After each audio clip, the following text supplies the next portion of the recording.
அண்மை செய்தியை பார்த்துக் கொண்டிருக்கிறோம். நேபாளத்தில் ஏற்பட்ட காட்டாற்று வெள்ளம் மற்றும் நிலச்சரிவு உள்ளிட்ட பேரிடர்களில் இந்தியர்கள் 151 பேர் உட்பட 291 வெளிநாட்டவரும் சிக்கி இருக்கிறார்கள்.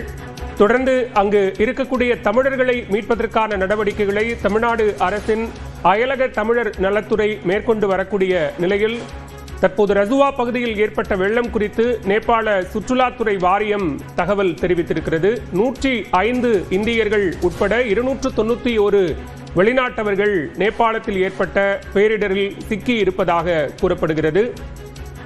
தமிழ்நாட்டிலிருந்து சுற்றுலா சென்ற யாத்ரீகர்கள் அங்கு காட்டாற்று வெள்ளம், நிலச்சரிவு உள்ளிட்ட பேரிடர்களில் சிக்கியிருக்கக்கூடிய நிலையில் அவர்களை மீட்கக்கூடிய பணிகளும் தொடர்ந்து நடைபெற்று வருகிறது.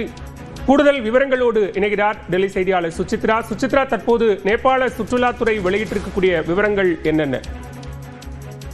நேபாளத்தினுடைய ரசுவா பகுதியில் ஏற்பட்ட திடீரென்ற அந்த காற்றாற்று வெள்ளத்தின் காரணமாக அந்த பகுதியில் சுற்றுலா சென்றிருந்த இந்தியர்கள் உள்ளிட்ட சுமார் 384 பேர் அங்கு சிக்கியுள்ளதாக தற்பொழுது நேபாளினுடைய அந்த சுற்றுலாத்துறை போர்டு என்பது தெரிவித்திருக்கிறது.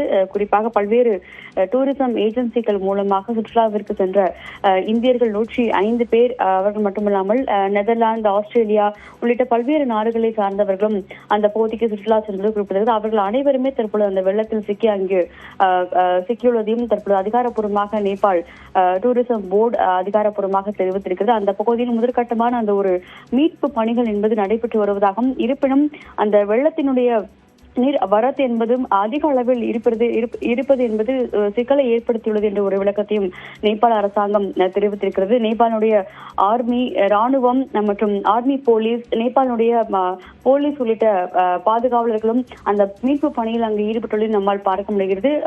இதில் தற்பொழுது வரை 7 பேர் விழுந்ததாக முதற்கட்ட ஒரு அறிவிப்பை நேபாள அரசாங்கம் வெளியிட்ட நிலையில் பலியானவருடைய எண்ணிக்கை என்பது மேலும் அதிகரித்திருக்கலாம் என்ற ஒரு அச்சம் இருப்பதாகவும் அதிகாரிகள் தெரிவித்திருக்கிறார்கள். மீட்பு பணிகள் ஒருபுறம் நடந்து வந்தாலும் அதிக அளவிலான அந்த ஒரு காற்றாற்று வெள்ளம் தற்பொழுது வரை நிற்கவில்லை என்பதன் காரணமாக அந்த பாதிப்புகள் கடுமையாக உள்ளது என்ற ஒரு விளக்கத்தையும் தற்பொழுது நேபாள அரசாங்கம் தெரிவித்திருக்கிறது. அங்கு சிக்கியிருக்கக்கூடிய வெளிநாட்டவர்களுக்கு தேவையான உதவிகளை செய்வதற்கு அந்த தொடர்புடைய தூதரங்கள் மூலமாகவும் தொடர்பு கொண்டு அந்த ஒரு நடவடிக்கைகள் மேற்கொள்ளப்பட்டு வருவதாகவும், முதற்கட்டமாக அவர்களை அங்கிருந்து பத்திரமாக மீட்டு மற்ற இடங்களுக்கு அனுப்புவதற்கான முயற்சிகளையும் மேற்கொண்டு வருவதாக நேபாள் அதிகாரிகள் தெரிவித்திருக்கிறார்கள். இந்திய தூதரகமும் மத்திய வெளியுறவுத்துறை அமைச்சகமும் நேபாள் அரசாங்கத்தோடு இணைந்து இந்த ஒரு மீட்பு பணிகளை செய்வதற்கான நடவடிக்கைகளையும் அவர்கள் மேற்கொண்டு வருவதாகவும் கூறப்படுகிறது. பாலா, விவரங்களுக்கு நன்றி சுசித்ரா.